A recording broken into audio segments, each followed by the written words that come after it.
back up, back up, back up, back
Beautiful stuff here coming out from Pain. They'll know exactly that there's a player who are potentially trying to come up with a sticky play. No, oh my god! The Viper's pit does get pulled on out. Clutchy dispatches of Easy, and there's another entry point. Even with all the Viper units still down here for Mighty W, Bunda. They do gather the information, and Myth has actually moved around onto the other side of his poison cloud. It's great on the hole. Another picked up by Myth. A third! And he's shooting! Oh my word!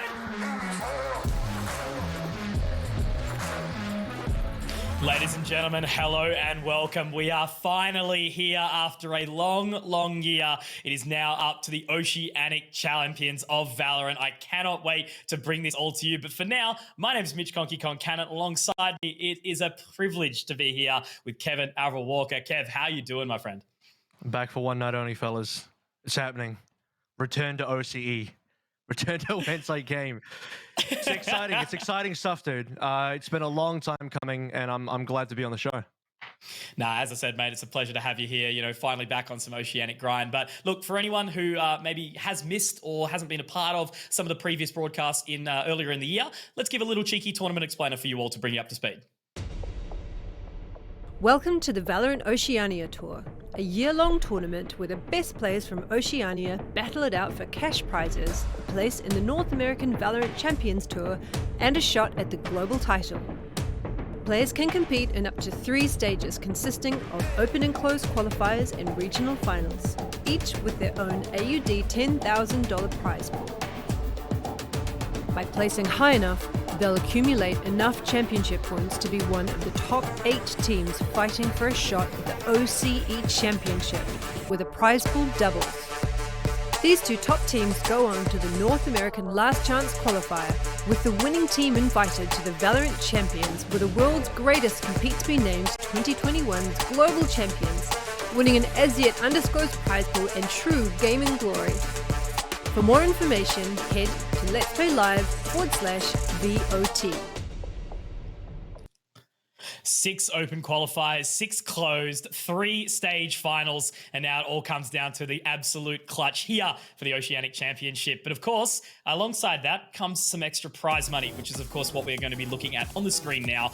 So yeah, it's a big extension now, up to 20 grand. Of course, it was 10,000 throughout each of those 3 regional finals, which is where the teams accumulated the points and also bringing their way through. So 8,000 at the very top, and it trickles down from there. Every single person who has been a part of this now will also be walking away with some prize money, even 1,500 for that sort of point in time. But that's not all. Of course, we do as well. Big shout out to Vodafone. Have the Vodafone MVP, which I do believe is going to be announced Sunday, you know, based on obviously some statistics and some performances that we have seen from our, tippy top players throughout the competition. But yeah, Kev, look, so much to play for in this competition.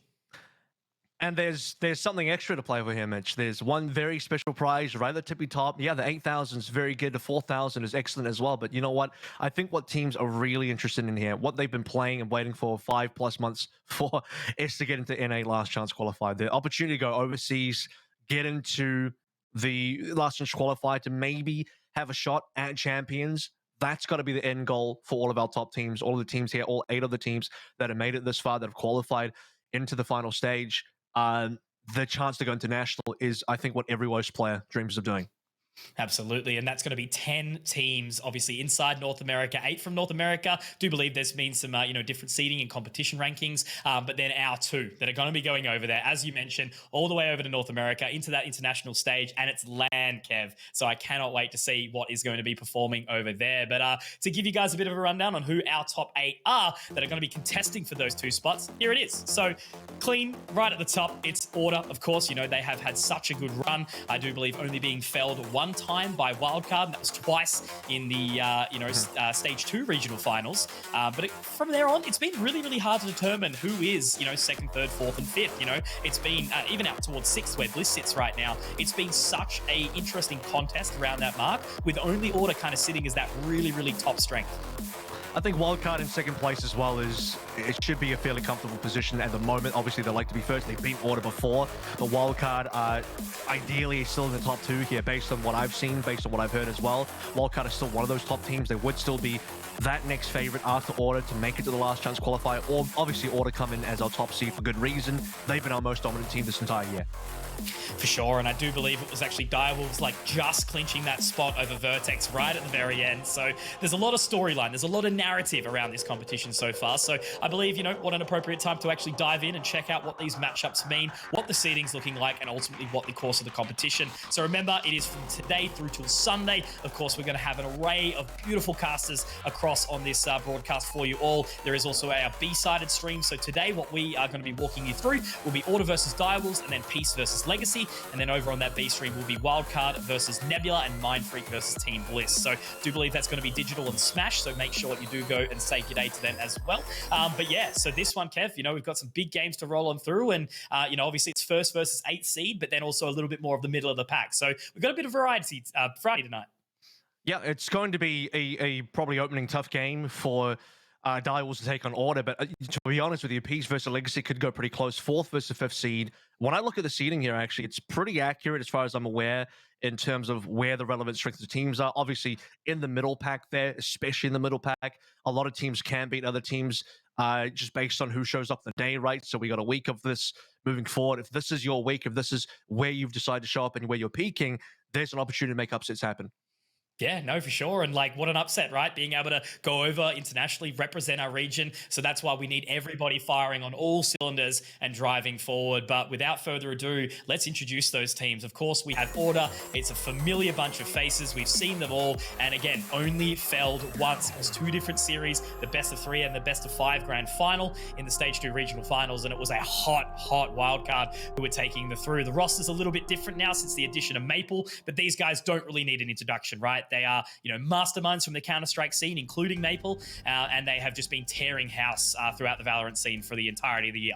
And really, since EXO left and that rivalry kind of dissolved with EXO moving to Sonics over into the US, over into North America, playing through their circuit instead, Order have been very easily coming in to take that position as #1, as the top dog. And yeah, you mentioned Wildcard coming in for stage 2. That challenge was really good. And since then, both teams have made at least one roster addition or change, and Wildcard have kind of fallen off a little bit here in stage 3. In Order, I mean, they've just been as stable as ever. Yeah, no, for sure. And I'm really, really excited to see. So, you know, before I actually got a chance to sit down with Tux over the weekend and pick his brain to see how he's feeling about coming into the competition. I think our team is way better than we've ever been right now, and as individuals we're way better than we've ever been. We have a really great coach in Ollie, which is like such a huge bonus, and having one guy that knows the ins and outs of the team and understands competitive Valorant at a really high level and competing at a really high level, having him there to look over everything that we do and criticize us and give us feedback and, you know, encourage us on the good things we do as well is so important. It is a big reason why we're as good as we are. Disco to start off, Autumn for 2 with the shorty. Like, in regards to team practice, it's good and it's bad. You know, we're like driving, we're trying to achieve something. We have a goal that we want to get, and we've been playing for that all year. So that's what keeps us going every day. And as individuals, that's what keeps us going, because that's where we want to compete. We want to compete internationally against the world's best. We want to do that consistently. Practice in Australia has been a bit grim sometimes. Obviously, it's a really young scene and people aren't being paid or whatever, so teams change and whatnot and don't develop as much. But individually, a lot of players are getting better. Matt, and just his eye-gelling in Valorant has been really good, and he always watches a lot and tries to increase his knowledge. And I think even in CS, like, because people saw him as a young player, they didn't understand what he did behind the scenes. Like, he was always that kind of kid that would bring a lot to the team and would speak up a lot and not be afraid to speak up and give ideas. So he was never just a fragger in Counter-Strike. He was always a lot more than that. He just wasn't the IGL. I guess he's matured as a person as well, developed more into a leader. Everything's coming together for him and in us. Yeah, it's been really good. JJ is just a beast. He brings everything that's really good to the team. He brings a great personality. He gets along with everyone. He's not afraid to speak up. He puts in a lot of effort and he just wants to win. I think he's been an amazing pickup for us, to be honest. I really enjoy playing with him and it's been really enjoyable since we've had him. For me, especially, like, as an individual, I'd really set my sights on competing at champions. And obviously that means we have to get through the last chance qualifier and everything. So that's really driven me. And everything that I do inside the game and outside the game is because of that. So I think everyone's in the same page in our team in regards to that. Well, there it is, order. And something there that was really interesting to me, Mitch, as well, is what Tux is saying about the goal and the dream of going to champions, going through the last chance qualifying. That's what this roster is built for. That's what the success of this roster is aimed towards as well. And I think we do look at order as that team which is kind of the shining beacon of OCE currently. I mean, they've been our best team for a long time. They're the team that we expect that should be one of the top two teams moving on through. There's almost no way they can't be, right? There would be a heavy upset not to have order being one of the top teams qualifying through to the last chance qualifier. And they're confident as well. They truly believe they will be able to have some real damage done versus top NA teams. At this stage as well, you know, they're a team that I'm pretty certain that they could beat Sonics again if they were to play Sonics. Now, literally exactly what I was going to raise there. You know, the 5 boys in just like levels of firepower and experience across the board, right? Bringing on Maple, someone who can flex a whole bunch of different roles and still being really, really strong and sharp and apparently quite vocal and everything. It's just an unstoppable build. So, you know, obviously when they did lose, it was with Signed, and they've, you know, since strengthened that roster even further with Maple. So you're exactly right. I think they're, you know, probably in the best boat to really represent our region solid. But yeah, look, I think it'll be a really interesting thing to see if they actually do go down. But across, you know, that means they do have an opponent. We do have to work out who that's going to be, and we know it's Direwolves. So this is a really big question mark to me, and what they have been throughout the course of the year. They've had a bit of an up and down sort of year in regards that they were waiting on this one little addition being Ninum, and it's not exactly a little addition. You know, he's one of the arguable best players in the region. Super insane. He was, you know, imperative, a key element of that wildcard victory back in stage 2. So now that it's kind of started to settle, I'm very excited to see what they've got with some prac under their belt. That's a return to the team as well. I mean, Ninum goes back to Direwolves as immediately taking that jet roll away from Lou, who's now, I suppose, permanently moved over towards Reina. And it's this kind of thing where Direwolves have been having up and down results. This is also my old organization. It's about maybe a year ago exactly that I was the coach of this team back with 3 of the old wildcard guys, funny enough, way back in the day. And Direwolves, they've kind of barely scraped through, as you mentioned. They had a tiebreaker, and I mean, they nearly were not this 8th seed team. So now it's about, can they make an upset happen versus Order? If they can't do that, can we take away maps? Probably it's going to be a lower bracket run, but Dire will still have a lot to play for, and they have still, I think, a decent pathway to be able to still get a top 2. Yeah, for sure. And I think if they are firing on all cylinders, you know, everyone is loud in the server and everything like that, that's when they can really cause those upsets and get the revenge. You know, as I said, as you mentioned, it might be in the lower bracket, but still, you know, it's a team that we can definitely know can fire up. And as a result, I actually sat down and chatted to Wrath over the weekend to pick his brain on how the roster had been doing.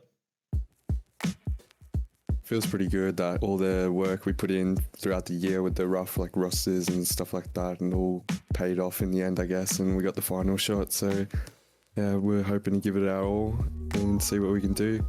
Definitely been a lot more comfortable playing a lot of the top teams, I guess. Yeah, the only team we haven't really pracked against is like Order. We've been holding our own, if not like putting up some good results in scrims, but yeah, sort of take that with a grain of salt. Yeah, we're definitely feeling comfortable. Yeah, we're definitely confident. Our structure, so Mo or Mist is calling, and like sort of the rest of us just chipping in. A lot of secondary like callers and stuff like that. The whole team basically, we're all chipping in. Yeah, obviously we knew we would have to verse Order coming in as the 8th seed. So yeah, it's going to be a tough match, obviously. I think they're a lot better than, yeah, it's going to be a hard game. We're all boys, so yeah, we usually just hop on, get in a listen party together, just watch like VODs and stuff, I guess, and then just go over like weaknesses, strengths, and we just usually stick to our game plan. But obviously like the sample space of that is very low, as we've only played like 2 official games with this roster, I'm pretty sure, too. So we haven't really versed like a real like heavy hitting team, so we haven't really done that like routine of like VOD review and stuff before the game, talking about the game plan. So yeah, like that's all going to come down to this week and how we prepare. So definitely doing a little bit of preparation leading up into this one, and I'm excited to actually do, see it's only been those couple of official games with Ninum on board. So yeah, definitely really keen. It's always a good time to chat with Wrath. You know, again, he has had such a deep line of experience. You know, used to represent our region for Counter-Strike back in the day under the Tainted Minds banner. So really, really good insight from him, and keen to see how they do, tonight. And I think, just listening to what he's saying there as well, they know that they're underdog here. They know that they got a lot of work to do in this top 8 to make it through. There's a lot of good teams. Order's obviously the first target here. It's going to be a very, very hard target to reach. but then moving forward as well, if they can get past some of the other teams, as I said, the pathway is open there. If they have a really good week, it's about showing up now as much as you can. And there's 2 players on this team that can really do that. I mean, I think Ninam and Lou have got to be who you talk about here. This is the region of Jets. That's kind of how I look at OCE. If there's one agent that I could use to just describe all of OCE, it's 100% got to be Jet. I know she's South Korean in game, but I think spiritually she might be Australian. I think you're probably right. It's seems like more of the thing of, how many frag movies can we see involving Jet, during the course of the time. But yeah, so that does actually, ironically enough, lead us to our head-to-head, Kev, which is a Jet matchup, which I guess you can all expect. I suppose on the back of it, Autumn does seem to, pick up the, Phoenix when required, and, occasionally the Rainer as well. So it's, a little bit more broad in that sense. But Ninam, we're going to be seeing straight Jets. And look, I'm not too offended by that. He's an incredibly sharp player and definitely a big pivot piece in this Direwolves roster. And like I said earlier, part of the big reason why Wildcard were able to beat Order in Stage 2 as well, Ninam being at the spear tip of that as the Jet player, and he's so good on this agent that he comes in and kind of moves Lou off, and Lou was the Jet player on this team, right? So it's the kind of thing where we look at a lot of teams, you can really just identify this Jet main on the team. Everyone's got at least one. Some teams have like 2 to 3. As we just looked at Direwolves, they got at least 2 here. I think there are teams that like legitimately have like 3 players that have all at some point been their Jet player, and it's one of the few things where, because I mainly casted NA, when I look back at OCE, like what are some of the differences, right?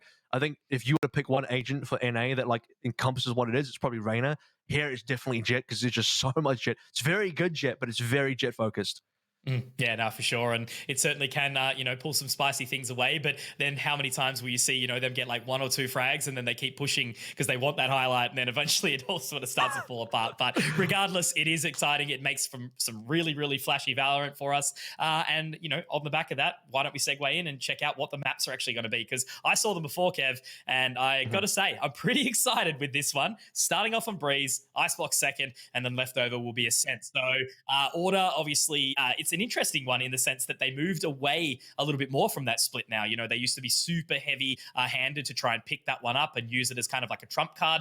Now they've very much rolled away, and I think Direwolves have just gone straight in that regard too, just knowing how strong Order's bind is, get rid of that one. So a big trump card in Breeze here. I'm interested to see with Direwolves picking that one. They must feel pretty confident on it. And it's the sort of thing where Direwolves actually have a bit of a freebie in here. Both teams don't want to play Split. I believe Split is a permanent ban for both sides. He talked about the fact that Order no longer want to play this map. And to me, that really starts with Stage 2, where they lost Split to Wildcard. And since then, it's been like, okay, maybe not so much. Maybe this will just be our permanent ban from now on.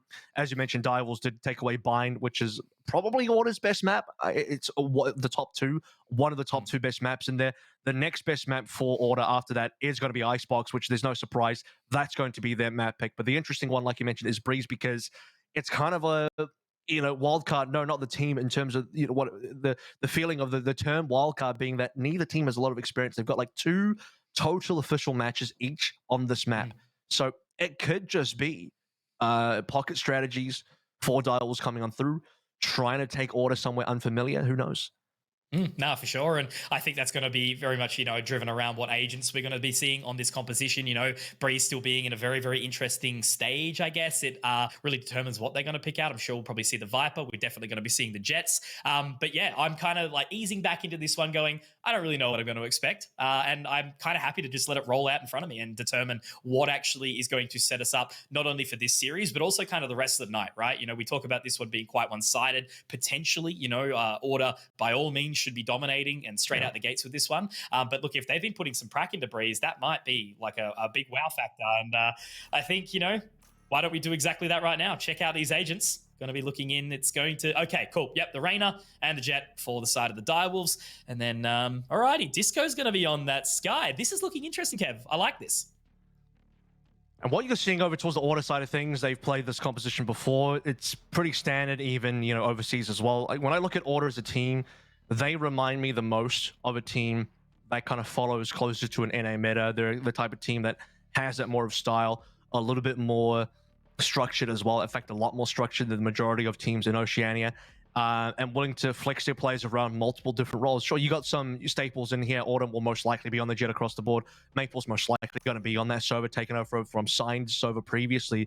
But Tux, Disco, and Texter honestly swapped around a lot. Texter, especially, who's currently on X Sentinel for this map, is coming through over on the Cypher. Reyna, I find, is a little bit more rare on a map like Breeze, so we'll see if that's going to be one of those pocket picks coming through from Direwolves. But as I also said earlier as well, since Lou has moved away from Jet and Ninim's taking up that role, Lou's been almost exclusively playing Reyna.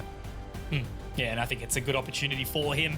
You know, a player that kind of thrives in those moments where he can push forward and take a lot of positional control off the back of it, you know, using the cheeky heals to get himself back up to full and keep on pushing. But Kev, this is the time. This is the opening evening that we are here for the Oceanic Valorant Championships. As we said, 5 or so months of build-up and constant, and this is the drive. This is the moment. We've got 2 teams that are going to be representing us in North America on LAN, and I cannot wait to find out who that's going to be. And we start it all here on Breeze.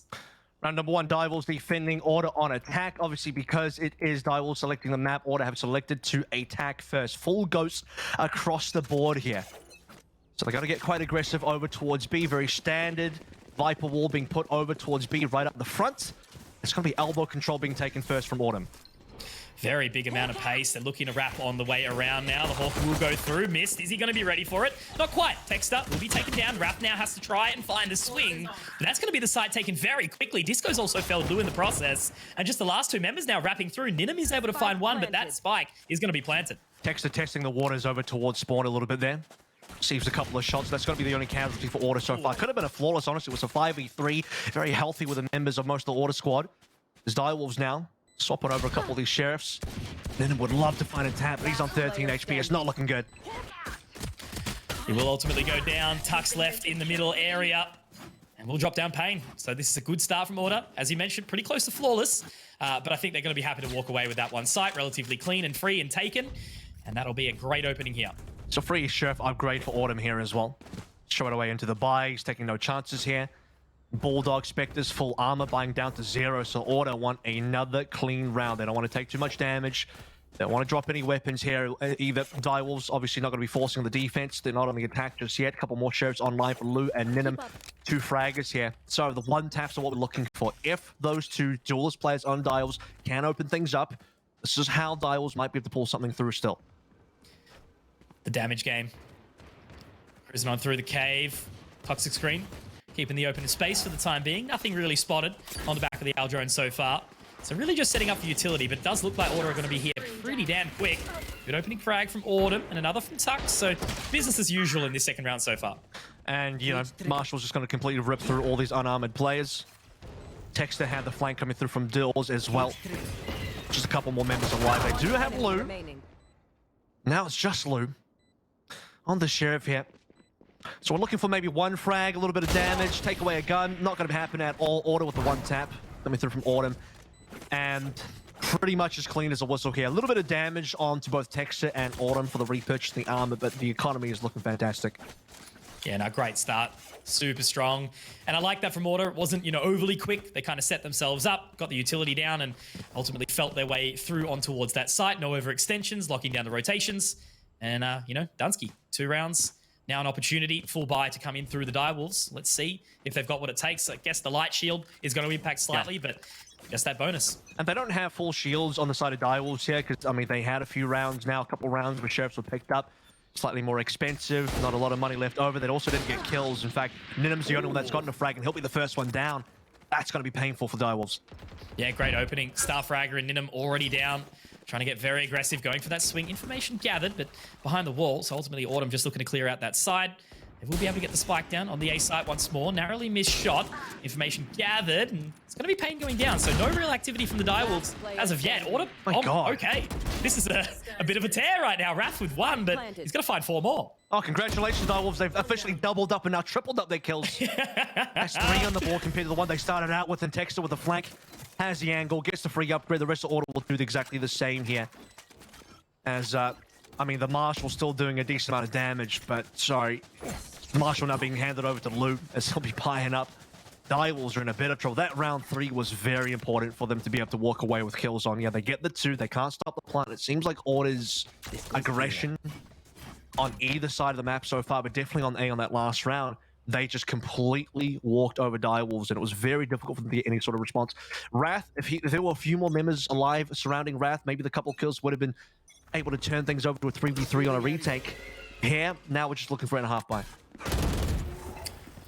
Really, really well set for the next few rounds. Money's good, and mid control will be established. So still trying to keep the pace nice and hot. A little bit of a rotation back around towards B, just leaving Lou having to spot through mid. Does get spotted as a result, though. Texter very aware, and he's even going to pick up another. This is just looking pretty clean. Okay, Texter.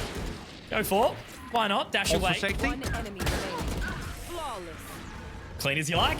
Why not? I mean, you don't want to have a round where you're giving away too much here. They give away absolutely nothing. I mean, if it wasn't for that previous round, we would have had... we've had most rounds so far for Order looking like they could have been potential flawlesses. So still just sitting on those 3 kills, 4 die-wolves so far. We weren't expecting much that run. You would need Ninim and Lude to hit a couple of clean shots each, headshots, or 1 body shot each on the same play. Okay, back to a gun round now, Mitch. Number 5 on the board. This is super important for die-wolves. 1 away from Viper's Pit on Wrath as well. Typical setup over towards B4 Wrath, over onto that wall. But it's A that it's going to be a target for Order.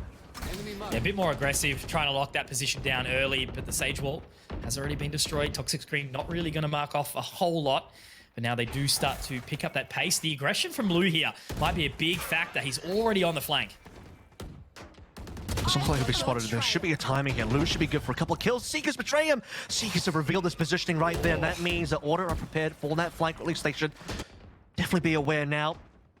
Disco should have the angle on this, and Lou's taking his time because he knows his position has been compromised. Over onto the side itself, we still have a bit of a duel happening. Here we go. Lou's got a couple of frags lined up potentially. Oh! There it is. That could be the round going over die-wolves now. If you wanted any player inside of 1 versus 3, it would be Autumn. There's one looking to find a second, and he will be able to pick it up as well. Just 4 bullets and on for the 4K. Reload will be secured, but now Lou repositions very wise. Getting up into the tube here and very much just watching that flank position now. So Autumn is going to take all the time in the world. 35 seconds left to try and clear it, try and bait him out of position. 30 seconds. Autumn has util. Double smokes, dash available as well. If there's a way to sneak away the spike, dash to safety, the mobility is very important here. The fact that the util is available is potentially a game changer, but he has no idea what Lou is. Oh, the headshots are so clean. A 4K for Autumn. Disgusting comeback for Autumn that looked like die-wolves had saved the day. Looked like Lou's flank. Overthrew into A-holes, was going to net die-wolves their first round. And Order say, not just yet. Autumn 8-0. Yet to go down and yet to, I guess, lack impressing us around the world, around the time.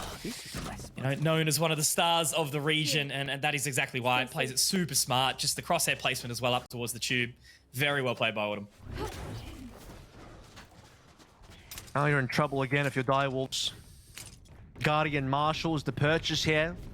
Wrath with the Sheriff, and also heavy armor, but a lot of aggression from Order over into holes again. It's Lou on the other side. Wrath is going to have some moments to maybe make a peek as well. Got the long range Sheriff for a couple of taps, but it's Lou that needs to try and get these kills. Wrath has opened up again. Order is that star player that finally gets killed. Very nicely done, but with all that control, you know, basically just having Order instill fear inside direwolves straight down the tube. Now missed. He is up close and personal, but Spike, it's been planted in the middle of the site. It's going to be hard to get around. Ninum has to try and find something. Does tag up. Misfinds one. A little cheeky shot on towards the side. There's been some good damage, but now Disco's moving on in. Should be able to tap away on Ninum. Round is done. And Order walk away with their 6th. Yeah, minimal contest. You know, we see that one opportunity, but Order able to walk away with it. It's just really, really making it challenging for Direwolves. Some greedy peaks coming through from Order. I'm not going to lie. This is usually a team that's very structured, but versus a 5 HP Ninum with only a Marshal, 2 players back-to-back have peaked and given the opportunity for maybe Ninum to pick up a counter disco. Look, there wouldn't have been time to get the defuse here, Mitch, but what I'm looking at is more so just the economy and the structure for Order. I think they're confident. I think they know they're the better team. I think they're saying, like, whatever, we can maybe drop a couple more deaths over here. Autumn's found his first death. He was the only player that was deathless up until this round, that last round that we saw. But when you got 9k in the bank for Autumn over there and other players, you know, that were above 5, 7.2 there for Disco as well. Probably not too sad about dying, but still giving away a little bit of money, giving away a little bit of, you know, ultimate charge as well. So I'm going to be a little bit of a stickler. That's okay, mate. You're allowed to be. It's the OCE Classic. You know, you start to see a team that takes that early advantage, and they do start to get a bit scrappy on the occasion. But Lou, good opener. First chance that he's been able to actually do it. Viper Spit does go down. It's going to make it a little bit more challenging to take towards that B site now. However, there's still a lot of ground that they've got to make up. Seekers go out, and the spike will be planted. I also have a full retake here, which is nice. They have a play advantage as well, but they're gonna have to fire it into ultimate. I mean, the Blades almost got to by the Viper's Pit, but how about Autumn? Numbers are dwindling now. Direwolves had the one player advantage. Now they're one player down. Running out of blades there, unable to quite do it. Missed. Left in a pretty lonely position, but he will be able to pick up another. Shock dart to go out. Slick, clean left side, but tries to get the trail. The guiding light out. It's going to punish him. And now it's all on the loop. Just trying to tap away from that distance. Good shot onto Disco, but there's just no time, Kev. He's got so much ground he needs to make up. Tux has basically just kept him there and takes him down as well, just for a little bit of extra salt in the wound. And Order walk away with 7, 2 alive. Money's good, everything's good. And it's all coming up, Order. And just more confidence coming through from Order as well. I'm not going to say this is, you know, perfect structured gameplay because they had 2 alive. If Tux dies, I'm sure Maple would have been there for the eventual trade and the 1v1 and stop the defuse from coming on in. But, you know, if you want to make it really hard for Direwolves, 2 players could have stayed hidden there. Tux could have gone back in towards the Viper's Pit. The fact that Tux can just get over towards bean tunnels, drop a Viper's Pit, Order are almost constantly and very quickly getting on these sites. No contest. Direwolves not really able to slow down any of these hits coming through from Order at all for the past 7 rounds. That's what I mean. Just fear. You know, you can clearly tell they were coming into this match knowing that the matchup was going to be challenging, but still not sort of showing that team confidence that kind of can afford themselves some extra space, some extra rounds. And right now they are yet to find anything. Great shot from Payne. Another great shot from Payne. Living up to his namesake there, and it's going to be Lou to defend him as well. Very nicely done here. But Autumn still alive, so does Maple. Swings around, unable to quite hit the shot from Payne. Now in this 3 versus 2, can start to equalize as the rotation comes through from the CT area. Lou's got the only gun here, and even then it's only a Marshall. Unfortunately, because Payne dies, they don't recover any rifles. That, by the way, Mitch, is the first time we've actually seen Direwolves get some decent trades on entry. Here's the 1v1. And Lou is not going to be able to find that shot. So, getting a lot more difficult now. And fun fact as well, Payne is finally on the scoreboard, broken the silence there with those 2 frags. He was on 0 before. 30 seconds left. And now Direwolves, they've exited away from this site. Rightio, the complete rotation. I have the spike. It's leaving it up. Maybe they're thinking there's been a cheeky lurk to run around, and the call is not correct. It is going to be that A site. Now Ninum knows. Has to create all that extra space to get back towards the site. They think Order went to spawn and went to B. They think they rotated through spawn into B, and unfortunately they're going to have to go for the retake now. And definitely a tough one through those double doors. Ninum now closing the gap. Maple was able to take so much extra control by finding Lou there inside that position. Guiding light, about to go up, should gather some information, but no, it doesn't actually connect. So they might convince themselves that both members are in towards this cave. Coming back to the site, gets a lot of info. There's the sound cue. Dunsky, is that a 2v4, I believe? Something along those lines, yeah. And that was Payne opening up with the first couple of frags, right? But you're not really expecting Direwolves to be able to make a comeback in that round or to be able to win that round even with the advantage, only because they didn't have the weaponry. They needed to be able to steal away a couple of rifles. Payne holds on, takes the gun away. It's in a position to frag. Maybe it could be different. Let's be real here, Mitch. 8-0 means this half has already been done. 4 rounds is all that Order, or rather Direwolves can get now. They haven't won a single gun round. In fact, they just haven't won a round, have they? So we need to see this gun round now be very successful. Viper spit straight away over towards B. That's also where Order is. Oh, what a dirty shot as well. Boosted onto the Sage Wall and utilizing that early ultimate from Wrath as well. The Viper Spit to close off the B site entrance. Happy to just leave Tux there lurking. Site control will be established, I do believe, over towards A in just a short second. They can wait, they can hold. Tex is trying to find the info to put down that neural theft. Try to gather it. It's been frozen in ice, mate. Like Captain America. I have to wait 60 years to thaw him out, as Order might not need it. As they have the option to maybe try and play through the Viper Spit. There's actually 2 players there, which is kind of smart from Direwolves. Most teams, if they want to aggress into a Viper Spit, they assume only the Viper is there and that they've rotated everyone else away. When Direwolves only have 4 members left, that would be the play on paper. Shots have been traded out. Both operators ringing true, but it's Ninum going down. That was a centimeter off from that collateral. Could have really been big damage, but Autumn, ever trusty, all reliable. Now only with the sole member. Texter is going to try and isolate that as well, taking that control through the tube. And now this is where the rotation potentially could come through. So Autumn might have actually outdone themselves here in a sense of, at least Tux has got that control. That should be the Viper's bit down now. But are they aware of Pain? He's already up close and personally, could catch this potential rotate. They need a res as well, ideally. And, I mean, there's Pain right there. He's got the kill. Still 9 seconds left to play through. It's possible to still plant.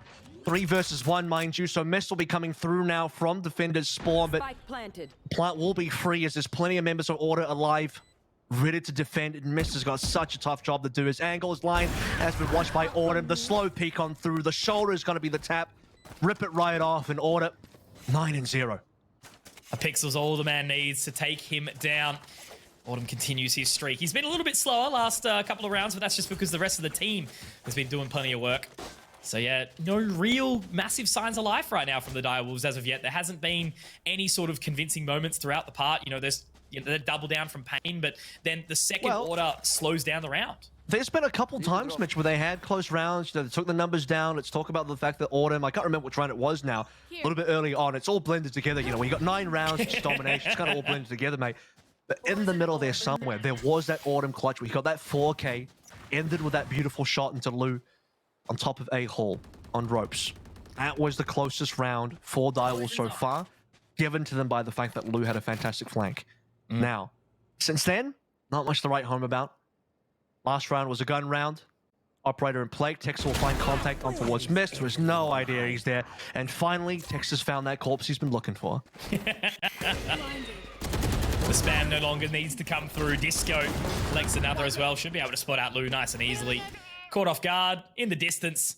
And Tex is still creeping around to try and find that flank. Ninum looks like he's about to stay as well. Wrath does move his way, at least towards the tube.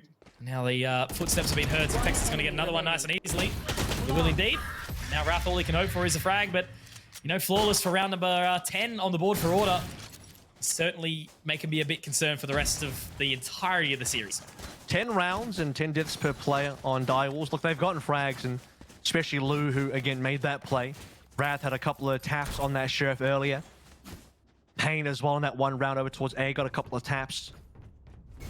There was that previous round, I think it was 2 rounds ago, Mitch, where, you know, they had the guns. It was when the 2 operator players both kind of took each other out, or rather, they both took a shot and Ninum died. That round, I believe, if Pain maybe had a resurrection, they could have still had the numbers to play through. Should be the final gun round now, as after this, will have to just really force in, and, I mean, Ninum gonna get nothing. And they're trying so hard, but it just seems like Order are ready for it repetitively. And look at this, now the cabbages come out, information gathered, Mist, who got aggressive, is already stuck in the corner. Pain at least able to support. Might actually be able to get him out of dodge here. That's well played in the end. And not a bad trade after all that. A good amount of util. I mean, they got 3 members stacked up over towards A. Good rotations as well. Cyber Cage into the slow field, into now the Trailblazer droning through. Cave's looking pretty clean. They can start thinking about rotations again. Possible mid-contact as well, yeah. Dexter on towards Loot. And Mist is wondering, where the hell have Direwolves gone? This is now where Wrath is in for a bit of a rude awakening. He has to assume a Direwolves, rather the Order, could be on the way. And Texas just going loud. Pain might be able to catch him here. Unless it's just, again, a cheeky little bait and switch. He's not over-aggressing. He has had so much information pulled over, and Dubhouse still manages the frag. Nicely done. You're exactly right. Wrath with a big task ahead, but Tux is going to deny, and doesn't even need the Viper's Pit. Might look to get it down, but it's all on to just the last member. Missed.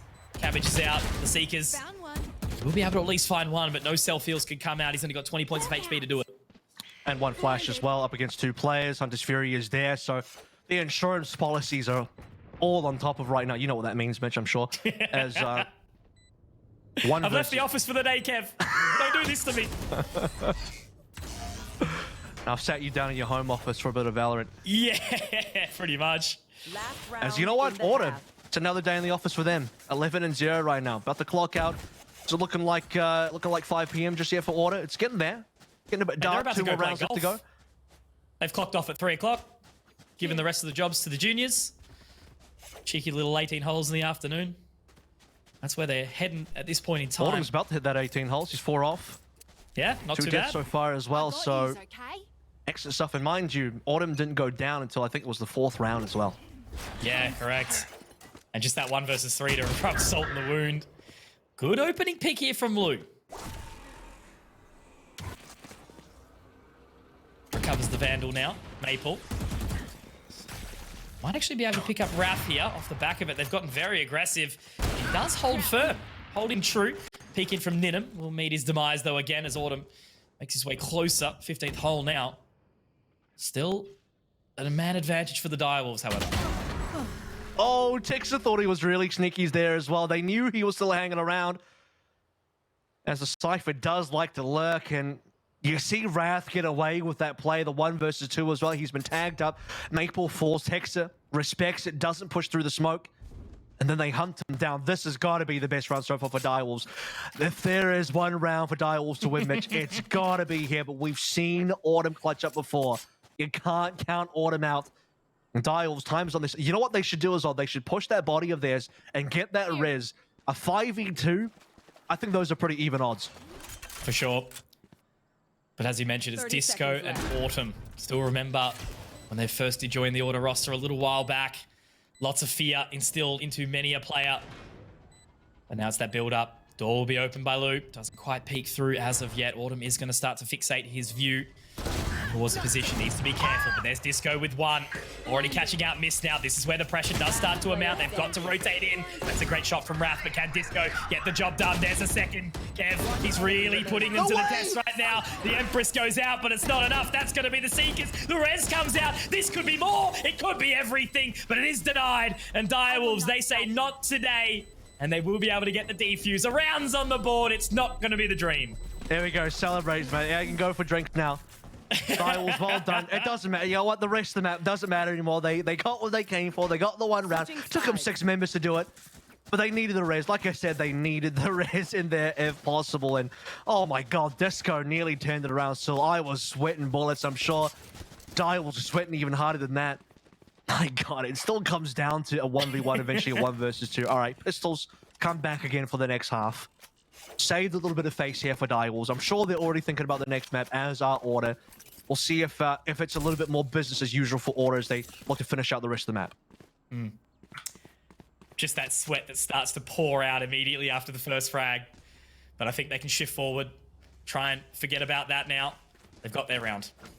So, pretty even Stevens in regards to the purchase as well. But a very, very aggressive position over towards A. There's going to be an opening duel very quickly, I think, here, Kev. And also you see Order with Tux potting down the Viper's pit over towards A.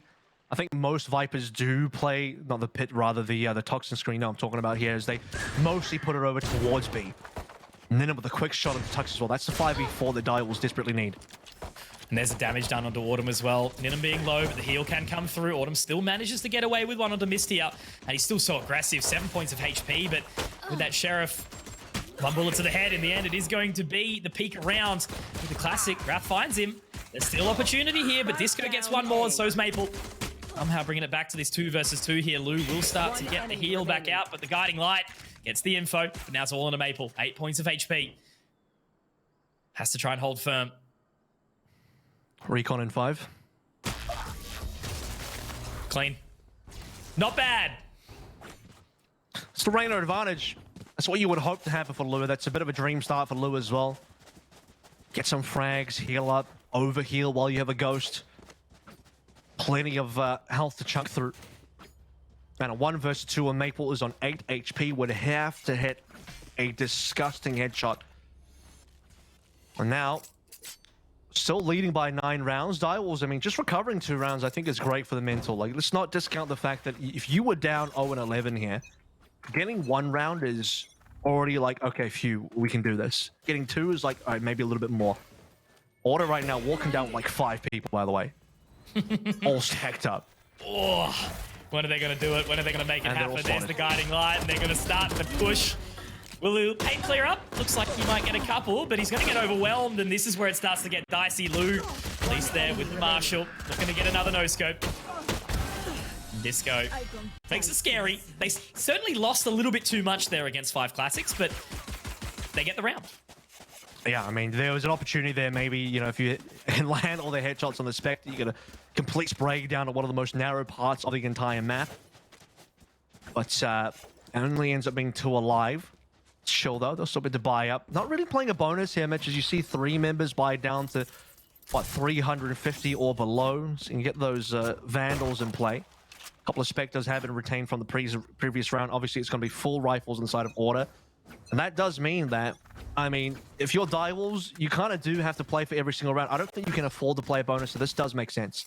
Yeah, for sure. They don't want to go to that overtime. Not going to risk it at all. Just keep on diving and driving. Info in. Off the back of the guiding light, Order will swing around. If Lou can pick up this one, that could be a very, very good result. Leah will be destroyed quickly. Now they go for that double swing, and Payne's actually going to be able to pick it up. Lou supported.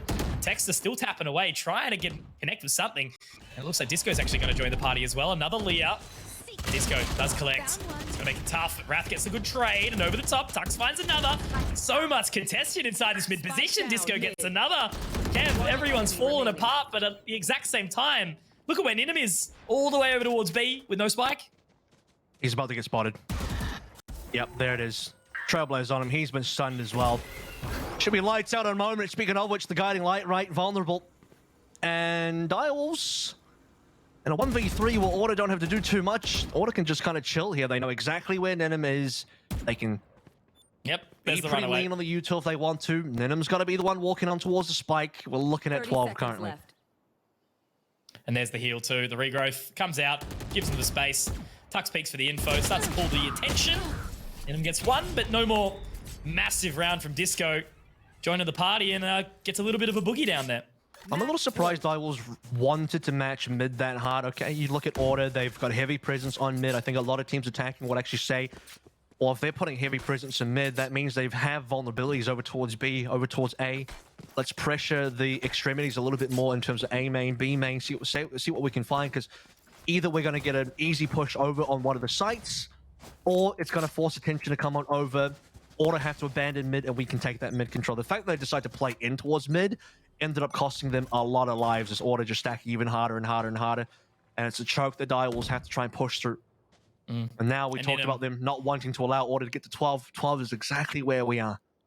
I've got your Taking B trail. by himself. Boys, where's my team? Oh, they're all dead mid. Little rough.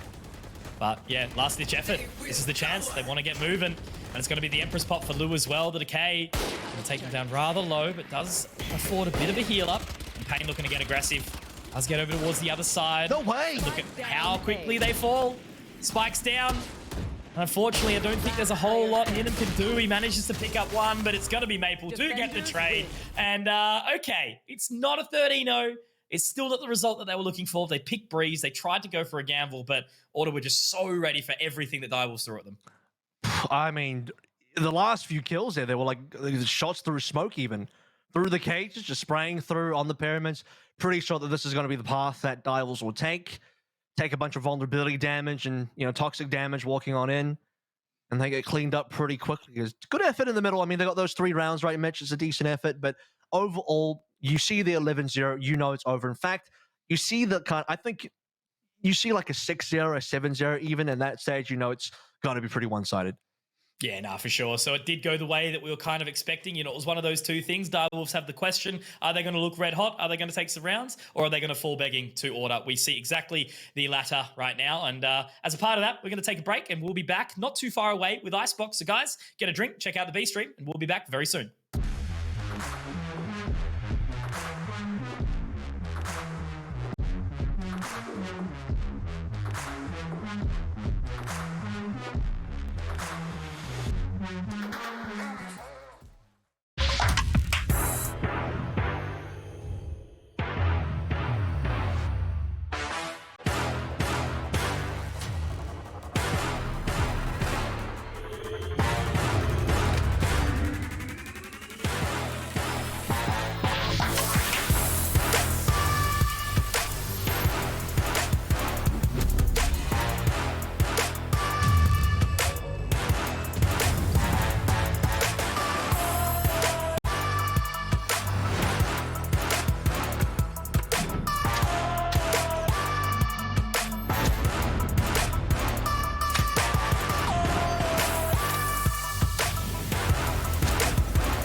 With the new Vodafone Companion plan, you can add up to 3 people to your Endless Data mobile plan, and they'll get their own plan for just $30 each. Sign your crew up today at vodafone.co.nz. Go you!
Three beautiful stuff here coming out from Pain. They'll know exactly that there's a player who are potentially trying to come up with a second play. No, oh my god! The Viper's pit does get pulled on out. Clutchy dispatches of Easy, and there's another injury point. Even with all the Viper units still down here from RDW, Bunda. They do gather the information, and Myth has actually moved around onto the other side of this poison cloud. It's great on the hole. Another picked up by Myth. A third. He's oh my word!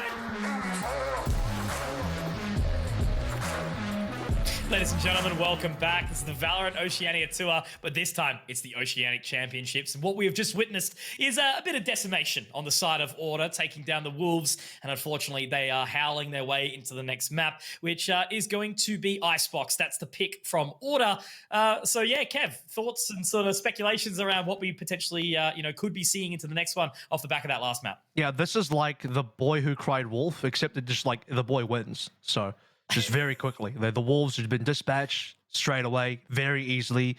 The whole neighborhood's coming with pitchforks and whatevers, and it was, like you said, decimation, as there was nobody on Order who went below a positive KD. Obviously, you had Autumn sitting at a +12 there as well.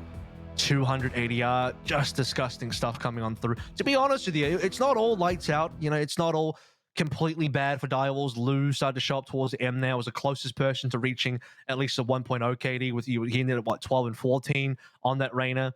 Had a decent pistol as well, found some shots across the board. So even when they were losing, was still finding some value.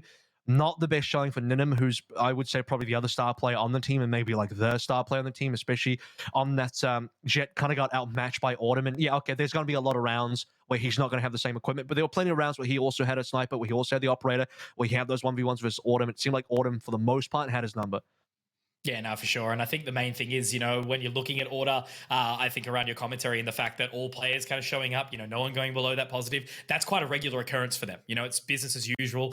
We'll occasionally get these pop-up games, typically you see it from Autumn or Disco. But at the end of the day, everyone can kind of pick up the pieces that are left. It's not really a big pressure moment where on the side of Direwolves, maybe a little bit more heavy reliance on Ninim and Lou. And as you mentioned, not seeing Ninim show up, a little bit disappointing, I guess. He's been the golden child. He's been the one that everyone's been super excited to watch again. So I do hope we see them fire up a little bit more. And Icebox, there's an opportunity. It's a Jet playground. So I'm keen to see how they do fare accordingly. It is going to be the map pick of Order, though. And that's the troublesome part here, where, okay, we've gone through Breeze. That was the pick of Direwolves. They wanted to come through. I'm only speculating, but it's a map that neither team has really played much of. They've only had a combined total of 4 games on it, officially 2 each, right? Bind was banned away from Direwolves, understandably, because that's been one of the top maps for Order, but you can't ban away all their good maps, which means something's going to get through, and that something is Icebox. And this is where things might get scary, man. We saw, Tux is obviously going to be the Viper Mastermind. That's going to be even more important on this map. So everything we saw in Breeze has a high likelihood of maybe repeating itself again on Icebox. For sure, but the thing I always like to watch from Order, Disco, on this Killjoy, it's not been, I guess it's not exactly new, but it's been something that they've brought out a little bit more regularly as opposed to that Raze, and it just seems to be super solid. Every single map I've seen him absolutely show up, so the time is now. Ultimately at the end of the day, Direwolves pretty much looking like they're going to be falling down to that lower bracket, but hey, crazier things have happened. I'm excited to still be here, and I am hoping for a very good showing. So again, guys, welcome from wherever you're watching around the world. This is the Oceanic Champions. We have been absolutely digging to get ourselves here, and I guess cheeky shout out as well to our partners in LG, and of course Roccat recently coming on, and of course Vodafone for putting up that MVP as well. Big shouts to the team over in New Zealand getting us through with this production, and of course Crashman at the helm on the OBS. But yeah, another opportunity, another time. Direwolves, they need to get moving, and they need to get rolling early in this map of Icebox. With Lou back over on towards the Reyna as well, it's been the signature pick of Lou. Reyna pretty good on this map overall. I see a lot of NA teams still move over the Reyna. Obviously the Reyna region, but so far, okay, Order starting an attacking side again.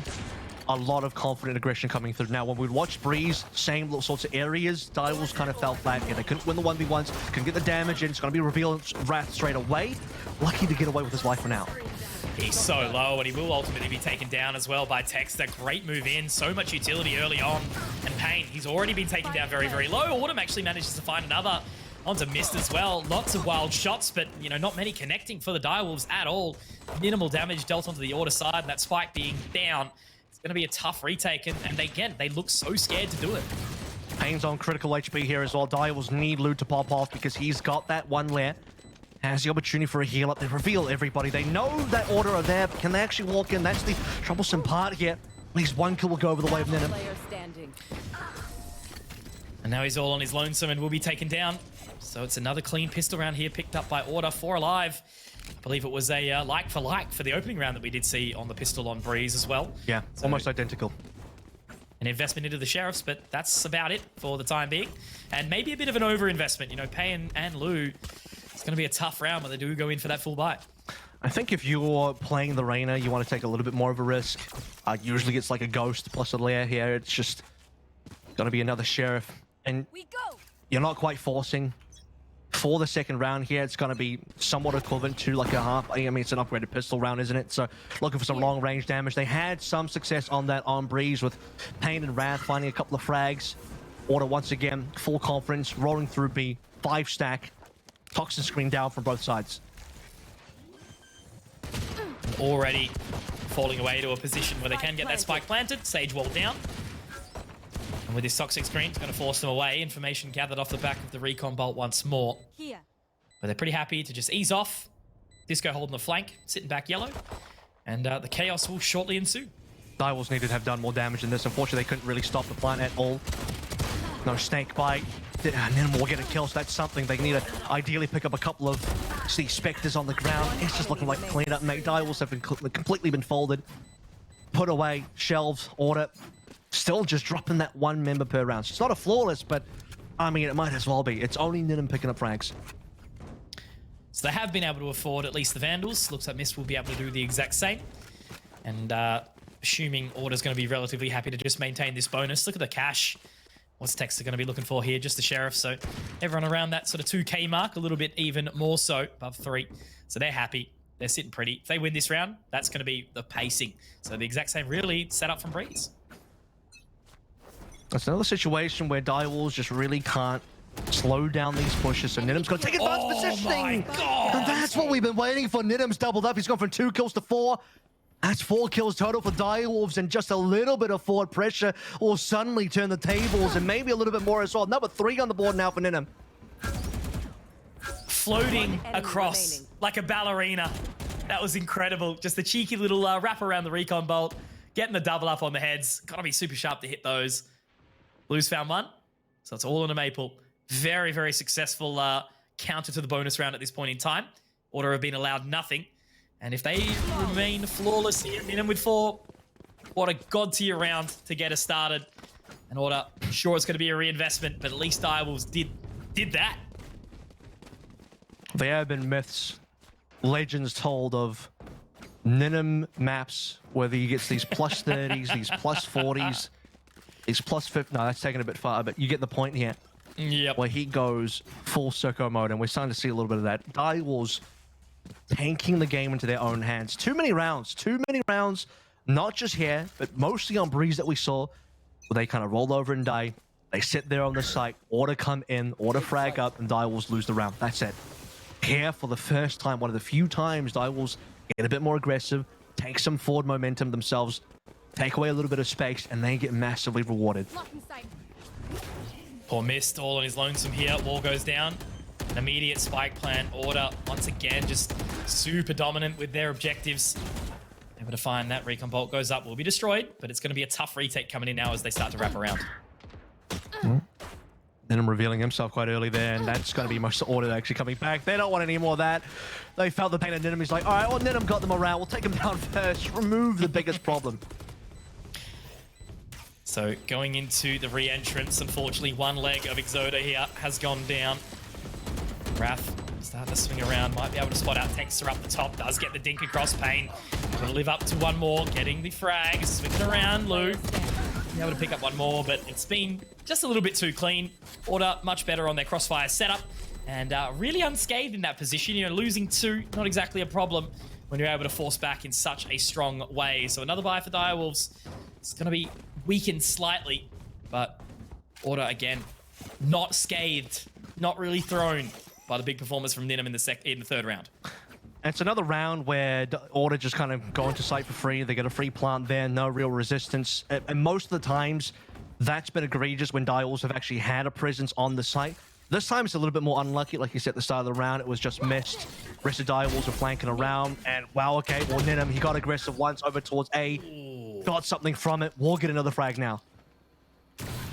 Needs to run away from that heal. Where's Pain? He's coming. It's going to be missed, actually, rather. It does get it. So that puts Nidim into another position. At least he can re-enter in some way. But there's the res. So straight back to the 5 versus 5. Rat's up close. Is going to be the turret from Disco up the top. Does gather some information early. Will force Ninum away.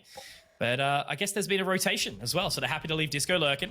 And it's only going to be Lou locking down that A site. He might be in for a rude awakening in a minute.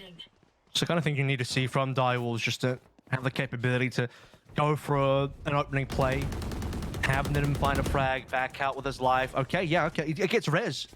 But you use the res, so that's something. You've taken away the resource, you've taken away some util. This is a round where we're probably not really expecting much from Direwolves. They don't have weapons this round, but taking away a res for a future round where they would is very important. With Disco taking down Wrath now, you can see very quickly Order are rotating the spike back over towards B. They leave 2 on A just to keep Direwolves interested, but the plan will end on B. That's the lockdown used. Luke will be able to find one. Information gathered. Autumn will be able to do the damage, but only one tap away from death. And it's going to be the rotate around. Ninum goes for something risky. It's just consistency being the key for Order once more. Lou at least able to find another. But look at this wraparound very, very quickly. Disco and Texter looking to take control. Even if it's going to be the save for Lou, they're making sure that it's not going to quite happen. So just constantly pushing, constantly trying to find something here. Missed. Might be in for a cheeky surprise. Tuck's tucked away. Just waiting. I'm surprised by this. Direwolves should go for this. They don't actually need a save. I mean, they're saving anyway with Mist being taken down. Now there's 0 chance. There was probably no chance anyway with the fact that Direwolves were opting for the save. I mean, Mitch, Lou has an ult here. He could absolutely pop off. They've dropped 2 guns over towards A. It's a 2 versus 3 with an Empress. In a round where, again, you've saved anyway, you will be burned up in the next round. And the end of this round is such that they all go down. So they don't even get to save the guns they were trying to. I think Direwolves should have made the play. Fear factor, again, right? Not having the confidence to back themselves to get in there. Good couple of frags from Lou. Opening pick from Ninum. Why not? Back yourself. Dive in. Sure, you're versing Order. Sure, it's the best team in the region. But, you know, you still need to drive yourself further. It's do or die here. You can't beat Order if you don't try and match them. If you play with fear, if you let them walk onto site, if you're not willing to challenge them, it's over. And that's what most of Breeze was. That's pretty much what all of Breeze was. We got a little bit of signs of life there. Got that 3 rounds on Breeze. Got that 1 round here. And that 1 round they got here, I think, has been their most impressive so far, more than any of the 3 that we've found previously. Autumn spots ahead. It's a rare miss. Usually Autumn wins at that. A very good response from Maple as well. Taking down one of the Impact members. Payne is going to be ready. Straight on the crosshair placement to the head of Texter. So an important win for them there. Back to the 4-on-4. Our drone does go over, but he's cancelled it early. Had the info. Knows that Tuck's swinging around, and Payne's played this round very well so far. Bringing it back to the advantage, but the pace is going to pick up towards A. Now Wrath. What's he going to be able to connect with just on the other side of the toxic screen? Surely hearing. Knows he's up nice and close, and he's got to get aggressive. Well timed, well found. And Wrath, the big brain, lands them on top. 2nd round for Direwolves. I lie. I said the 3rd round was the best from Direwolves. No, it's this one. This was the best round from Direwolves. By far. Happy with that. No contest. Absolutely. Because they were able to, Payne especially, over towards mid, take down 2 of the lurkers coming through from Order that were just, you know, walking dry. You have this play behind the toxin screen over onto A as well. Wrath just waiting for a timing. Here's Maple, pull out the utility. Jumps behind him. Drop down 2 more members, and that's it. And that's exactly the kind of round that Direwolves need to pick up more of. And out of 2 and 4, I mean, this is a incredible turnaround compared to where we were 6 rounds in on Breeze. They seem to have that confidence back a little bit more. And it's not too late just yet. Autumn getting up nice and aggressive. Looking to utilize those blades. Hasn't spotted anything as of yet. Still just kind of toying with the idea, clearing out his angles.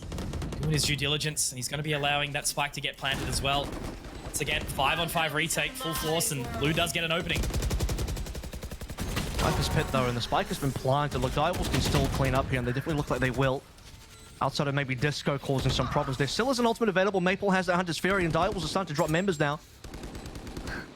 And 2 for Disco, really picking it back up, but that's a great response from Mist. Reapproaching. Disco still playing that distance, still trying to hold on as long as he can. Narrowly missing Ninum. Now the information is gathered. Maple's back there, though, to support him. Only a Bulldog, but it might actually be enough.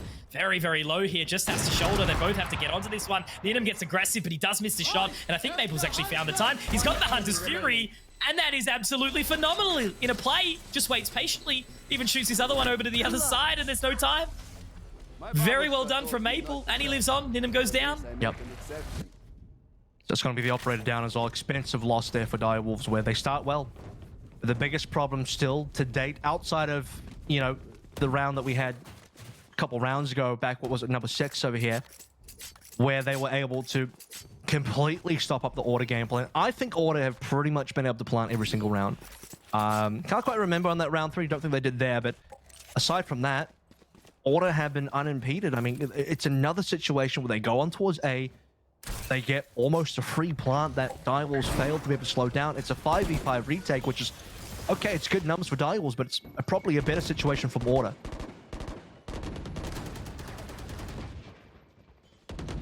So very aggressive under that pipe. Making their way around now. Missed. Does spot it. Drops the spike. Very, very good opening here. And Wrath also waiting just on the other side of that toxic screen again, utilizing his space. Has been afforded. Information gathered, but look at this flank from Disco. Already gets his way around. Despite the wall going down, it has been destroyed now. But they're a very, very disjointed retake. Tux gets another Ninum. He will go down. Lou does get the Leer through, and Tux has managed to at least sneak his way out of there. It's very important for Mate Pain to try and collect something on this retake. But once again, you know, Direwolves getting locked out super early. Pain walks in, and he does get one. So we're back to a 2-on-2. I have to go for this. They got ultimates to play through as well. Disco might want to lock down. If he does, Hunter's Fury will be there to counter. Order have to be very careful. Disco goes down now. Things are looking great. As Direwolves 2 versus 1 here. Maple's got to do it all. His position's been found. He's only got a Bulldog as well. Defuse is coming on in, and maybe you can stop it. But does he know that it's been stuck through? It actually hasn't been stuck through, and Lou could have actually had the defuse, but he stops defusing. Maple swings around, and with only a Bulldog has been able to clutch that 1 versus 2. Do you know what that is, Kev? That's back-to-back 1 versus 2s for Maple. So well played, and he's done it all with the Sova kit. Been able to play around his information, pulling him in with the Recon Bolt, the Hunter's Fury as well to boot the previous rounds. Beautiful stuff from Maple, and just toying with the minds of Direwolves. I was looking like a very well-earned Direwolves 3rd round here in the half, but slips away through their fingers. And they've had a lot of rounds where it's been heavily one-sided for Order. They've had more competitive rounds, 2 that they've won, and then these ones here where it's close, but it's not quite good enough for Ninum. With no headshot, no time to dash away, is quickly dispatched off. Direwolves have ultimates here, but they don't have the guns. Tuck's ready for Wrath now. Able to sniff that one out a mile away. He's been doing it a couple of times, waiting on the other side of the toxic screen, and will be punished for it. So a little bit of a weaker Direwolves now, obviously, only with the Sheriffs. 3 members trying to make their way back in here, but realistically only looking for damage. Not a whole lot that they can find, and Order taking a lick of damage just yet. Tux flanking around, and I didn't be able to spot out Lou here. Last member in Pain. Cruising towards CT. Tux spots him out, but Order using the tailwind, the updraft to get in. And Order walk away with 7, so they've officially won out the half. But there's plenty more rounds to go. I mean, Order are just rolling through this like a training session in Kovacs right now. There's just not a lot of defense happening. You have Ninum walking up, and that's it. That's legitimately, it's unsupported, by the way. It's not like there's a flash coming through from Lou. There's no recon support coming through from Pain. There's nothing in terms of teamwork to give Ninum more success on that walk down. And beyond that, Ninum dies, then what? The other 4 members of Direwolves, I don't want to say they're AFK, but they're kind of just chilling there. That's why I'm saying it's just, you know, it's just we're just doing an AIM Labs tutorial currently for Order where you're shooting players and not shooting back. Warm up for the next couple of matches, right? Trying to force their way in. They knew, confident, obviously, and they've got to be confident to take the whole thing. And that's a very, very good couple of openings there. Ninum able to walk away with 1 more. Autumn. Now try to pick up the pace, try to get around Wrath, shoulders him out. And now the advantage very heavily in the way. The Empress popped, might be a bit over the top, but as long as they get the round, they get it secured because Disco's found 1 more, information gathered. But there's the res. Put themselves in a really good position. Lou finds Disco, and that's the round done. Very nicely found by Direwolves. A flawless. Which means, statistically speaking, is their best round. It's not their best round in terms of the strategy and how they sort of broke down the puzzle, right? But in terms of pure stats of no one dying there, recovering a bit of economy, this is one of the few times you look at the Order money side and it's like, hang on, Texas on 0. Doesn't seem quite right. And Direwolves are actually the ones in advantage as far as money goes because they've been saving. They've had plenty of loss bonuses there as well. they haven't been able to string through rounds together. You can see the rounds they've actually won have been like 1 every 3. This one's after, 4 rounds here even. So they need to get a couple more rounds together to at least not instantly bounce back into a reset loss bonus and to also recover the half. Try and get that 5 and 7. Loving the boost up from Ninum, especially the fact that he actually hasn't peeked over either. Obviously not spottable by Tux.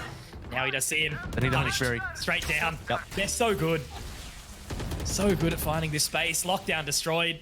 So at least they do get rewarded with something. Lou able to spot out Disco at the same time. So it's back to the 4 and 4, and that's going to be Order getting the hell out of that A site. Much better from Direwolves. Good responses there as well. You see the lockdown coming on through, which would have caused a lot of problems for Wrath inside the Viper's Pit. You must make sure the Viper's Pit is successful, but they're not at all ready for this rotation. You have Direwolves still heavily stacking over towards A. Only now is Pain going to start moving.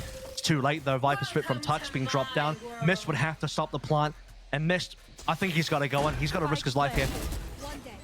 And he gets away with it. That's going to be the Viper's Pit down, Kev. So a pretty good result from Mist. Now Pain looking to throw out that owl drone. Barrier wall will be destroyed. So this is where the pace will start to be picked up. Order. A lot of defending that they're going to need to do here. Maple starting to fire off a couple of warning shots, but still no real aggression in yet. Autumn can defend with 1, but he will be traded out by Lou. Maple does the exact same thing in another. I feel like I'm repeating this guy's name because of how much work he's putting in.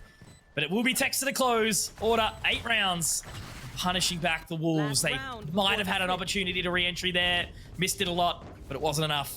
Yeah, Direwolves stopped the aggression over towards A. Kept the Viper's Pit alive, but couldn't quite get over towards B in time in terms of rotations. Pain was quite late. Lou even later than that.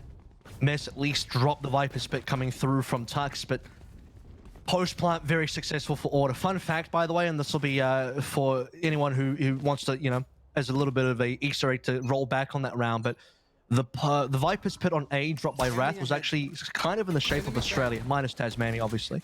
And as they walked away, Australia faded, so that'll be fun for you to go back to one day. We'll get there, mate. We'll all push through. Keep on forming. Autumn. Good opening. This is the confidence again. The quick control. Happy to roll on through mid. Good response from Pain, but the res can immediately come out. Mist actually getting a couple here. Mist on this flank. Okay. Round completely turning on its head, but guess who's alive, Kev? It's Maple. And he's going to be able to find this spike plant. Got it done. 2 on 1. Can he find another one of these? This time it'll be a 1 on 4. Gets the info on the Wrath. Spots out ahead. This guy is impeccable. Jumping up. Might have actually had the info. Mist is going to get on to the rope. But he baits it around. How long does he wait here? Will Maple turn around quick enough, or will Mist be able to spot it? He's walked on through, Kev. He's actually checking the other side. He will drop down onto the floor, and now he has the info. It's gathered. Recon bolt. This is where he starts to bait in with this over, and Maple. I am in shock and awe, and with no words, as Order walk away with the 9th. Switching sides. Another 1 versus 2. And it's one this time through with 2 on top. a lot of shared conference to play through as well. And that's something that's been lacking for Direwolves, and it's in full force for Order. You see Maple 0 fair, sticking through on the plant. The complete opposite of that was, ironically, the last time that we did see Maple win a 1v2, and that was when Lou had the opportunity to stick through for the full defuse and kind of got scared out of it, and Maple, with that Bulldog, finishes both kills. So a situation where Maple knows, hey, I'll stick this through. They're not here. They're not going to come. And that first frag right over the panel where he just sees a couple of pixels of a head. Oh, so clean. He has been the difference, and that's the irony, right? You trade out your Sova player, or obviously signed at the time, and normally it's like, okay, let's look for another supportive player, but then you pick up Maple, this absolute monster, to fill in the role. And he's been, I think, he'll be such an important part of Order's continued success as we're seeing right now. But there's the openings from Direwolves, getting 2, bringing themselves into the advantage. Doesn't look like they are being too thrown right now. Tux. But just imagine how much closer this scoreline would have been. Well, the plant hasn't come on through, which is giving Tux a lot of time to play through. Heal is there. Tux has to watch for the alarm bot, but there is a 2-pronged attack here from Order in terms of how they can go for this post plant with Order. Already getting a kill towards Lou. It's looking pretty decent. And again, Tux from the back. Maple for a cleanup kill as well. And they all stay alive. It's critical HP, but it's going to be Order taking away yet another pistol. You know what, Mitch, as well? Something I was talking about in the pre-match here, when you have some teams that have multiple Jet mains on there. I don't want to lob Order in, but I was kind of thinking of them as well, because if you really break it down, you got Autumn, who's obviously going to be playing Jet. Before this, it was actually Tux on the Jet, and Maple was a Jet player on like Demon Time before he joined this team as well. So it's like 3 Jet players here. And I think Disco could probably give a pretty good one as well. You know, that duelist flex. We've seen him pull out the Phoenix, the Rays. There's always that the big boy on the Rays too. I think a lot of players mentioning how he's sort of one of those shining members, but yeah, I think Maple's getting that attention too. So awesome to see that, you know, even on a more supportive role, you can still put up the numbers, right? You don't have to be playing a duelist. And look, I've been critical of Maple in the past, you know, because on the Jet back on Demon Time, he had that Jet syndrome, that OC Jet syndrome, where you just want to go for the Twitter clips. You want to get that next frag. It's not disciplined. Here on the sub, I've been pretty impressed on V2s with this kind of consistency. Can only be won through a lot of discipline, a lot of smarts, knowledge, outplays. Disco now in tube. It's been watched by Mist. Scent packing. Will we get the frag? Pickup. Nicely done. Can't quite connect on the second. Tux will be able to at least respond there. Lou still hungry, still trying to find something. Rotation in through. There's confidence from Ninham.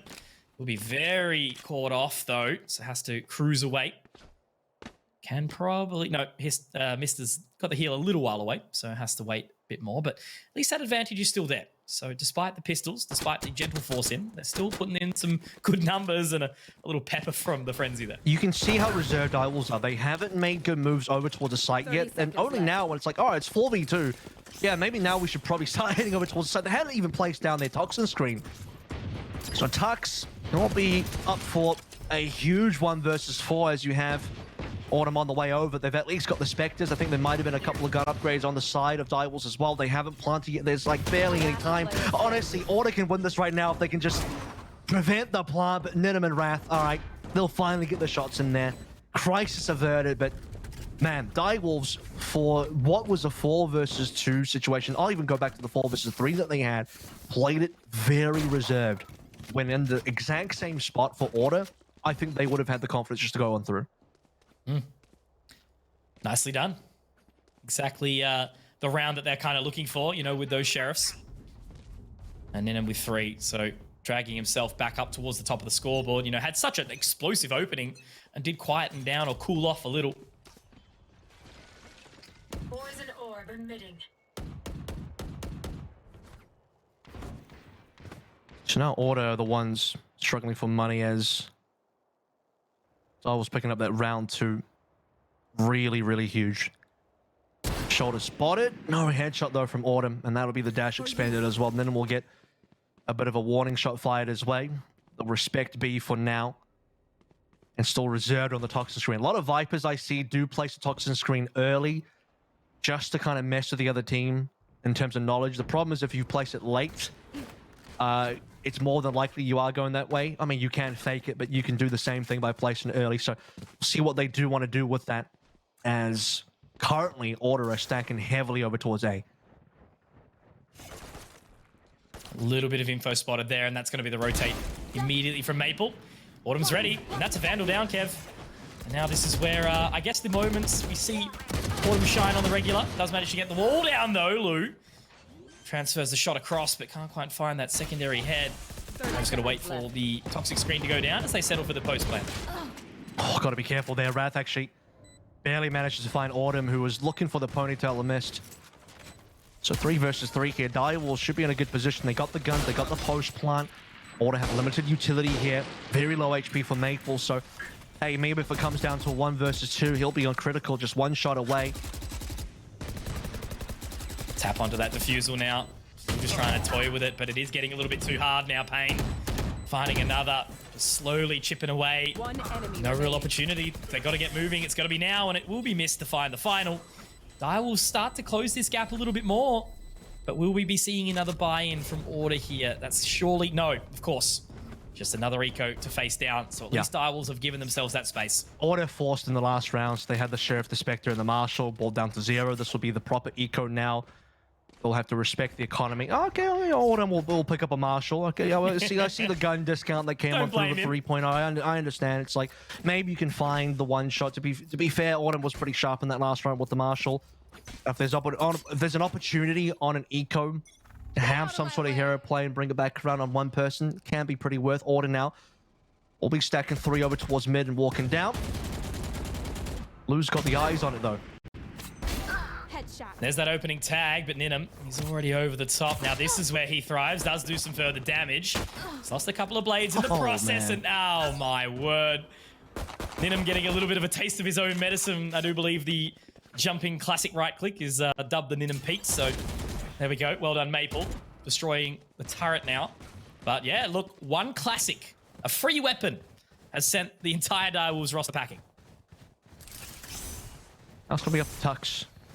Tuxu himself doesn't have a lot to play with on this round, but we'll try and slow things down with utility. Oh, that's good damage. How are these classics working? And the Viper Spit been played into this as well. Tux, okay, the Viper Spit has been quickly deleted as soon as it's been put down.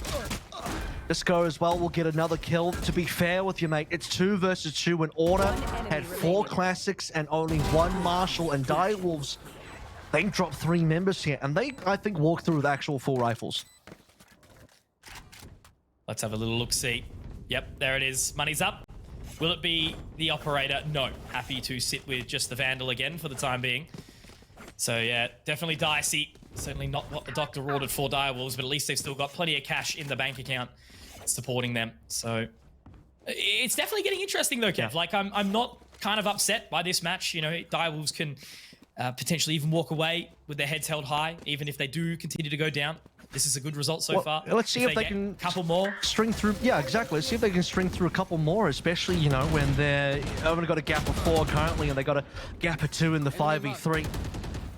With player numbers as the concern here, well, all right, the Order will finally have a successful walk down. They've done a few walk downs that didn't quite get them any purchase. We saw that 3-man walk down on mid the previous round where Lou was watching. Not the plate.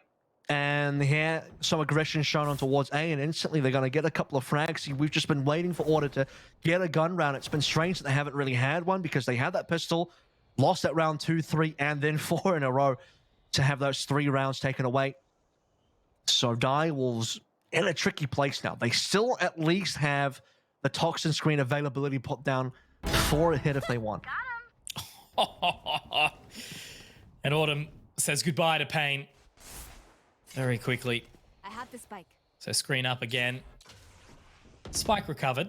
So now will be a slow walk through towards mid Maple. Just trying to keep them at bay. Just a whole bunch of warning shots. So yeah, Direwolves can't really hope for a whole lot. Would you say you got rid of pain with a painkiller? There's a couple ways you can read into that. Autumn is exactly that right now. Yeah. Call him Nurofen. So Linebot has spotted them out and turret as well, I believe. At this point, Order know exactly what's up. Should be a clean. Now Direwolves will make an attempt over towards B, and that's going to be an attempt in lowercase as well. As it's a good old college try, but a flawless for Order as soon as we're back into weapons.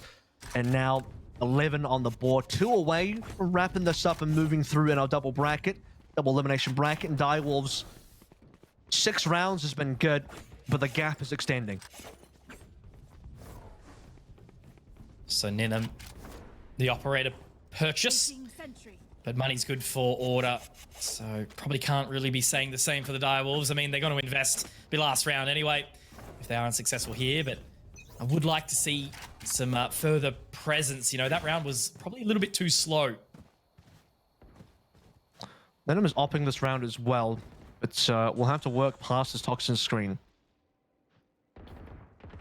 Slow has been Direwolves their entire sort of gameplay so far. Obviously, you know, there's benefit to being slow. You don't want to just be rushing through all the time. But slow has also been costing them a lot of opportunities as well. Obviously, in their minds, they probably don't realize it. But when they go back through the VOD and they see the mini-map and they see that actually there was a lot of opening there, especially when they have the advantage, that'll be something to review as if it is going to be the lower bracket. They need to find that pathway right. So again, Ninum, what can he see here? It's already 2.5 members over towards B, not so far away as Maple and Tunnel as well. Good shot. The text up. Still pretty confident on that position. We'll get the heal up.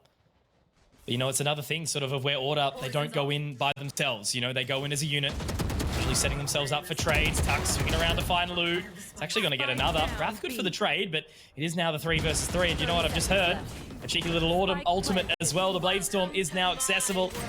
And is Ninham going to be able to pot shot him out of the sky? The answer is no. So it's going to be this 3-on-3 retake, and a very tough one at that. Wrath is in trouble. That's going to be the Viper's been taken away. Autumn and Maple now are completely destroying this Direwolf post-plant. Ninham can only do so much. Yeah, he'll take down Disco, but there's no collateral there. And even if there was a collateral, there's too many members of Order alive as they look for a couple of guns to say, Autumn, would you like an operator, mate? Here's a good one.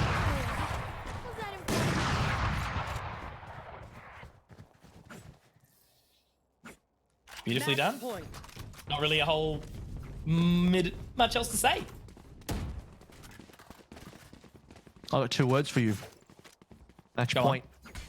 That's the one. Driving themselves forward into the next rung, the upper bracket. Pushing forward, where unfortunately we will have to say good day to Direwolves for a little bit, as they do drop down. We are yet to find out who will be joining them. That'll be determined by the next matchup, of course. That one should be a pretty exciting one as well, Legacy versus Peace. Got res on both ends here. Autumn going to be doing the walk up, similar to what Ninham was doing earlier. There's the shot. And a clean fade away. Dexter has the follow-up. What is going on? Direwolves, this is the last round. This could be it now. Only 2 alive. One enemy remaining. Oh, narrowly missing the no-scope, but I think that will be all she wrote. Looks like Tex is going to be able to walk away with 3 for free. And yeah, I guess no real surprises, Kev. I do want to congratulate, obviously, Direwolves for moments of real brilliance, right? We saw some really, really solid rounds coming out from them. But the Maple diff being the fact that that was 3 1vx clutches, you know, in the sense he got the 1v2 twice, back to back, no less. Yep. And then, of course, that 1v4, he was able to just continue to, you know, where that opportunity was potentially sought out by Direwolves, maybe an opportunity to reset that economy again and drive through with a couple more. But it just was denied time and time again. I think if you look at the second half of Icebox there in a vacuum, it would seem like a much closer game. So if there's a way where I'm sure Direwolves would like to as well, just kind of forget about everything that happened on Breeze, forget about the first half of Icebox for the most part, focus on what went right on the second half of Icebox, and you consider it to be more like, yeah, it's a 3-4 kind of finish. We got the second, third, and fourth round, 3 in a row there, really pushed Order, forced them to eco as well. That started to look pretty decent for Direwolves, and they also had that really brilliant round 6 on that first half. So these, they're good moments. Not really many good moments on Breeze. They are going to have to revisit the drawing board a little bit there, because that was their map pick, and they'll have to now think about whether it is a worthwhile map pick for them. Maybe it was just a bad call versus Order. Maybe versus another team it could be very good, but certainly today, that 1-11 start, yeah, you're wishing for much better than that. Yeah, no, absolutely. And I do hope to see that further drive forward. You know, Direwolves, that team together has the capacity, but, you know, we'll talk about them a little later, because we got Tux. We got him on the line. He's an absolute champion. And Tyler, mate, easy done. You knew it was going to be sort of that opening match to try to kind of make a statement, and you absolutely have. Yeah, g'day blokes. G'day Avril, how are you, mate? Good to see you, dude. It was, yeah, a good win. I was kind of expected, I guess. Disappointed not to get the 13-0 on Breeze, but it is what it is. Can't really say anything more other than that. We're happy with that performance. Everyone played really well individually. Autumn had a really good game on Breeze, and so did Disco actually, and then Maple had a really big game on Icebox just then, clutched up a lot of rounds for us, which was really nice. I was gonna touch on that, and the fact that, you know, Maple back-to-back 1 versus 2s and also that 1 versus 4, like they just weren't able to sort of deny anything off the back of that. So I guess, you know, leading into the next couple of games, are you guys gonna change up anything in your preparations, or just keep going as you have been? I mean, we might change a few small things, but no, there's no real reason for us to change anything. I don't think there's like a whole lot to go on for that particular couple of maps. Obviously, you dominated Breeze. Icebox is one of your best maps. Yeah, Direwolves had a few rounds taken away from you guys in that second half, but moving to big picture stuff here, Tux. Looking over the course of VOT this year, obviously you guys are a heavy favorite to make the NA last chance qualifiers. Where do you see you guys in comparison to some of those NA teams right now? Because in that last chance qualifiers, and, you know, this is not to get too far ahead of ourselves, but if you want to project mentally into the future, if you were there right now, you're playing against teams like Verge 1, FaZe, Cloud9, etc. Like, what's going through your mind? win that level of competition overseas? Yeah, I would still back us to win that tournament. I'm really confident going in to the last chance qualifier in America. I think we've watched a lot of American teams and a lot of American games, and I mean, I think really Sentinels are only the real great team there. I think you can see it with the instability in the region. A lot of teams, it's kind of like ours in a way. A lot of teams can beat everyone else. There's never a clear second, third, fourth best team. And there's always a clear best team, and that clear best team won't be in that last chance qualifier. And I guess you could say, like, we could go off what Sonics have done when they've gone over there, which hasn't been that great. I mean, they've built their brands and streamed and done really well, but competitively as a team, they really haven't done as well as they thought they would have, and what Australians would hope they would have done. But I think our team, we're really confident right now. We have a lot of experience and a lot of skill, and we have really great leadership. So I would say we're really confident going over there, and I think we could win that. And looking like smooth fantastic. sailing for the rest of VOT, maybe? Any potential threats out there, or is this going to be a cleanup for you guys? I don't know. I mean, I'd hope it's a cleanup, but we had a close best of 5 series against Peace last time we played them in the Stage 3 finals. Ronsky had a few pop-off games to them. And you never know with wildcard and stuff like that. They have Infrequent who can potentially pop off on the Jet now. I think he's playing, so we'll see. But when we're looking at the teams, we think that we should be able to smooth sail at least into the grand final. Although we do have Peace tomorrow, so yeah, we'll see. I don't know. It should be. Hopefully, it's smooth sailing. Easy as, my friend. Well, look, we won't hold you for too much longer. Again, congratulations. Always awesome to chat to you, and hoping for the same for him as well to keep on driving forward. Yeah. But that's the first game. That's the first series, Kev. I think pretty much wrapped it up. I love to hear the confidence as well. How's that driving in, being like, yeah, we could probably do pretty well in NA? I love to hear that, because I look at the NA teams and I'm quite familiar with them. I know how good they are. Cloud9 especially are looking damn dangerous. There's only one spot from that LCQ that can get you into champions as well. So if there's this is some Doctor Strange 1 in 14 million kind of stuff happening right now, where if there's that one shot for order, they get through here, they drive through NA and get through to number 1 there. I mean, that would be brilliant as someone from OS as well. That would be beautiful for me.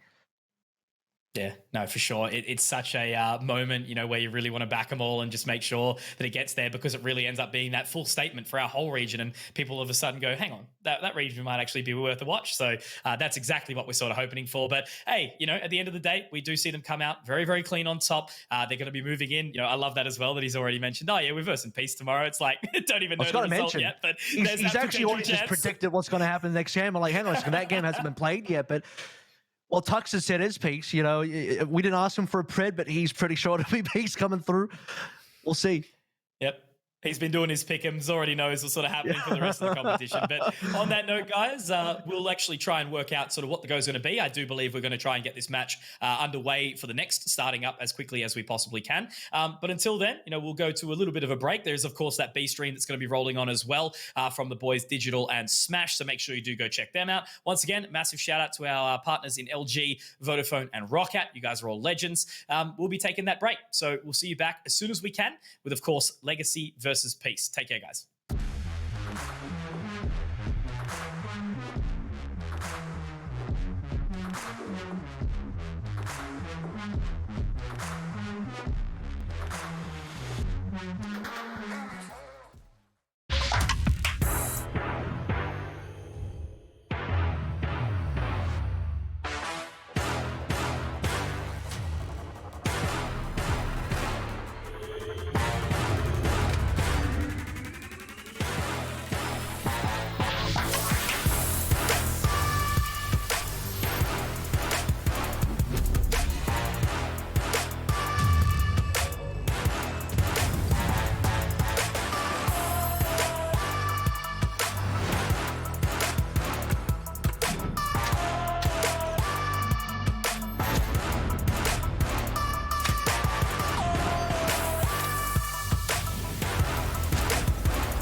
With the new Vodafone Companion plan, you can add up to 3 people to your Endless Starter mobile plan, and they'll get their own plan for just $30 each. Sign your crew up today at vodafone.co.nz. Go you!